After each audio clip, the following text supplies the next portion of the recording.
এক ঐতিহাসিক ঝামেলার মধ্যে পড়ে গেছে বিএনপি এবং এই দফায় বিএনপির যে বিপদ এবং বিপত্তি, এটি বিএনপি প্রতিষ্ঠিত হওয়ার পর কখনো হয়নি। শহীদ প্রেসিডেন্ট জিয়াউর রহমানের হত্যাকাণ্ডের পর বিএনপির একটা বিপর্যয় এসেছিল, কিন্তু প্রবল জনপ্রিয়তা এবং ওই সময়টাতে বিএনপির যে শক্তিশালী নেতৃত্ব, সেই নেতৃত্বের কারণে দেখা গেল যে বিএনপি বিরোধী যে চক্রটি এটি সফল হতে পারেনি। কিন্তু পরবর্তীতে যে সমস্যাটা দেখা দিল সেটি হলো জাস্টিস সাত্তার যখন প্রেসিডেন্ট নির্বাচিত হলেন, তখন সারা বাংলাদেশে বিএনপির নেতা এবং কর্মীরা এতটা বাড়াবাড়ি শুরু করলো, ঠিক আজকে যে অবস্থা হচ্ছে এরকম একটা রেপ্লিকা ওই সময়টা তৈরি হয়েছিল। ফলে তৃণমূল পর্যায়ে বিএনপি সম্পর্কে যে নেতিবাচক কথাবার্তা শুরু হলো, যেটা জিয়াউর রহমান সাহেবের আমলে কল্পনাই করা যেত না। এবং একটা ব্যাপার হলো, যখনই কোনো একটা খুবই স্ট্রং শাসন থাকে, তো জিয়াউর রহমানের শাসনটা খুবই স্ট্রং ছিল। স্ট্রং শাসন থেকে যখন অল অন এ সাডেন একটা রিল্যাক্স শাসন চলে আসে, জাস্টিস সাত্তারের মতো একজন বয়স্ক মানুষ, তখন ওই যে দলের মধ্যে যে সকল দুষ্ট লোক থাকে তারা রীতিমতো একটা স্বর্গরাজ্য তৈরি করে নেয়। একটা পরিবারে ধরেন পিতা খুব সৎ এবং একই সঙ্গে কঠোর, কিন্তু অনেক ধন সম্পত্তির মালিক। তো ছেলেরা কেউ মদ খেতে চায়, কেউ অন্যায় কাজ করতে চায়, কিন্তু বাবার ভয়ে পারে না। যখন সেই যাকে বলা হয় বাপ মারা যায়, প্রথমে তো ছেলেরা চাবি নিয়ে মারামারি করে, এরপরে সিন্দুক লুট করে তারা মদ খাবে, গাঁজা খাবে, অপকর্ম করে পিতার যে সহায় সম্পত্তি মুহূর্তের মধ্যে শেষ করে দেয়। তো এভাবে রাজনীতিতেও যখন খুব কঠিন শাসন চলে, অনেস্টি, তারপরে ডিগনিটি, যাকে বলে সুনাম সুখ্যাতি, যখনই কোনো রাজার এই অবস্থা হয়, তার মৃত্যুর পরে মুহূর্তের মধ্যে সেটা ধসে পড়ে। যেমন ধরেন আওরঙ্গজেব ৫৩ বছর বা ৪৯ বছর তিনি শাসন করেছেন, সততা, ন্যায়পরায়ণতা সব কিছুর দিয়ে তিনি মানে শ্রেষ্ঠতম মুঘল সম্রাট, সব দিক থেকে শ্রেষ্ঠ। কিন্তু তার উত্তরাধিকারী ছিল না, এবং তার সন্তানেরা এই যে তার যে কঠিন অনুশাসনের কারণে বেশিরভাগ সন্তানের বেশিরভাগ সময় জেলে ছিল। তিনি বন্দি করে রাখতেন তাদেরকে গোয়ালিয়র দুর্গে। তার মৃত্যুর পরে এই পুরো রাজ্যে শুরু হলো অনাথ সৃষ্টি। একইভাবে শশাঙ্ক খুব শক্ত হাতে তার রাজ্যটাকে তিনি চালিয়েছিলেন, কিন্তু তার মৃত্যুর পরে পুরো শাসন ব্যবস্থা ভেঙে পড়ে। জিয়াউর রহমানের ক্ষেত্রে তদ্রুপ।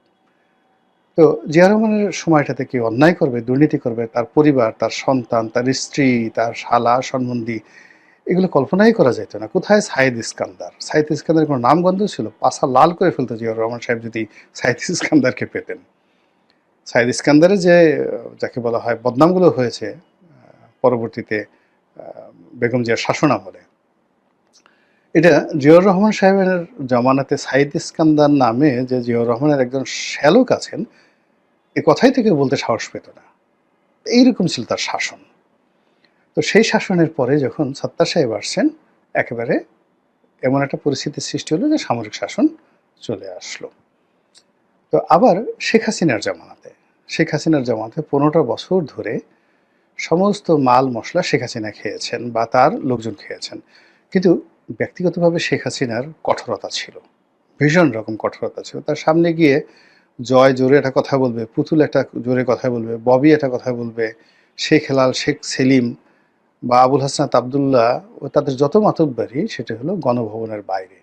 গণভবনের ভিতরে প্রশব্দ করার মতো অবস্থা কারোর ছিল না। এটা হলো রিয়ালিটি।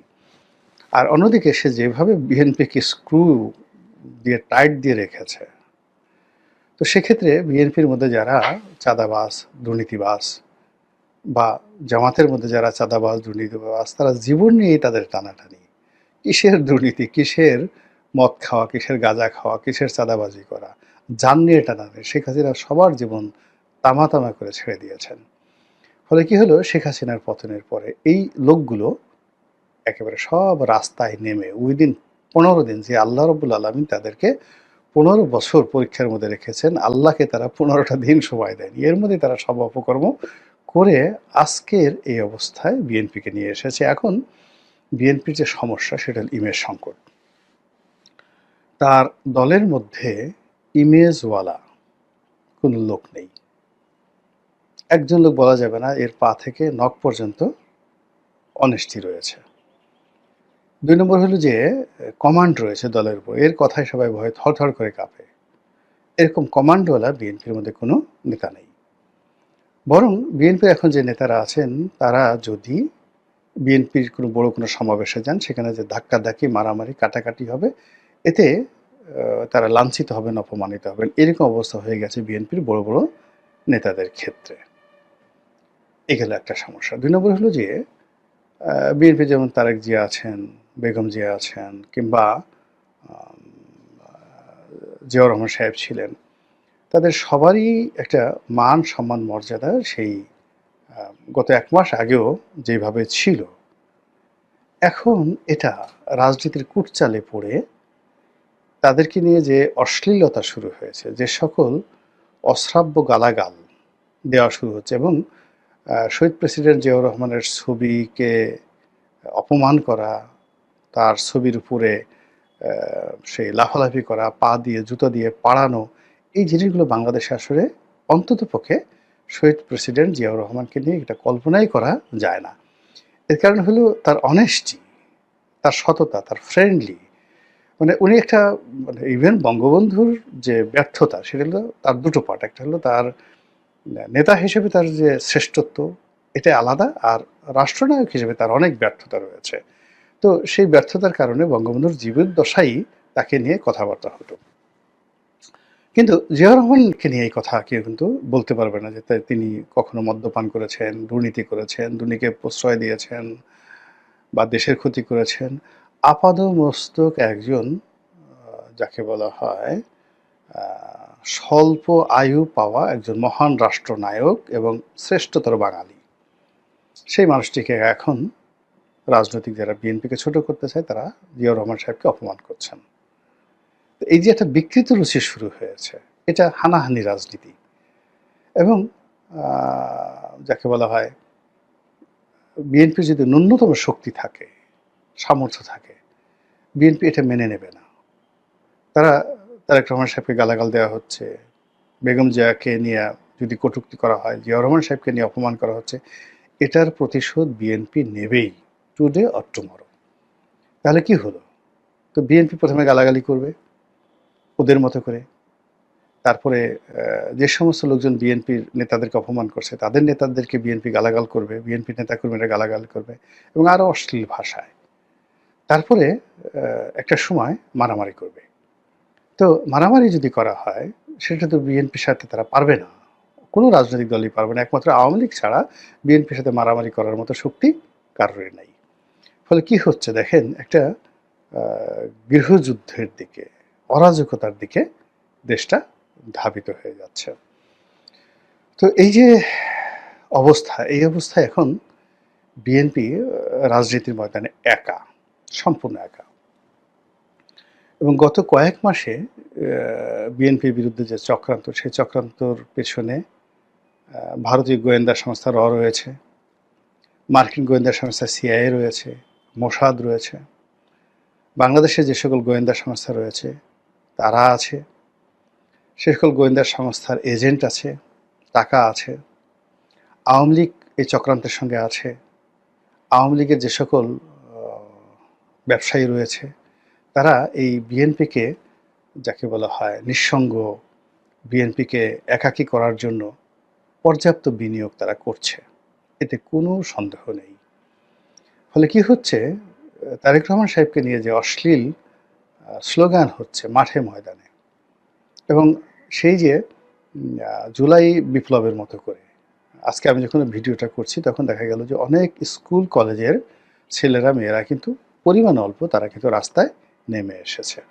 এটা পরিকল্পিত, বিএনপিকে একা করার, বিএনপিকে নিঃসঙ্গ করার এবং বিএনপিকে যাকে বলা হয় জনবিচ্ছিন্ন করার, ঘৃণিত একটি দলে পরিণত করার একটা মাস্টার প্ল্যান কিন্তু বাস্তবায়িত হয়ে যাচ্ছে। এবং এই বাস্তবায়নের প্রাথমিক যে শুরুটা এটা হয়েছিল ধরুন এই আজ থেকে ৯-১০ মাস আগে।